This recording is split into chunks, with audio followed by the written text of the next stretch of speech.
কথায় আছে একটি মেয়ে তখনই সম্পূর্ণভাবে নারী হতে পারে যখন সে মা হয়। আজ সকালে ঘুম থেকে উঠেই টেস্ট করতে এই দুটো দাগ দেখতে পাই। এই রেজাল্ট আসা মাত্রই আমরা দুজন বেরিয়ে পড়ি হসপিটালের উদ্দেশ্যে। ভীষণ এক্সাইটমেন্ট কাজ করছিল। আমি তোমাদের সত্যিই বলে বোঝাতে পারবো না যে আমার ফিলিংসটা ঠিক কেমন হচ্ছিল।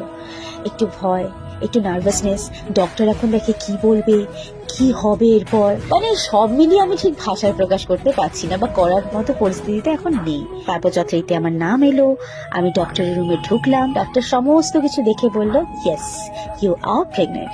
বিশ্বাস করো, আমি তখন কিছুক্ষণের জন্য একদম স্তব্ধ হয়ে গেছিলাম। মনের ভেতর একরাশ একটা ভালো লাগা নিয়ে হসপিটালেরই টি জাংশন থেকে একটু স্ন্যাক্স আর একটু চা খেলাম। জানি না এরপর বাইরের আর কিছু খেতে পারবো কিনা, অনেক রেস্ট্রিকশন মানতে হবে, তাই একটু মিষ্টি মুখ থুরি ঝালমুখ করে বাড়ির উদ্দেশ্যে রওনা দিলাম। তোমরা খুব সুস্থ থেকো, ভালো থেকো আর সবসময় ঠিক এইরকমই হ্যাপিওয়ালা ফেস রেখো।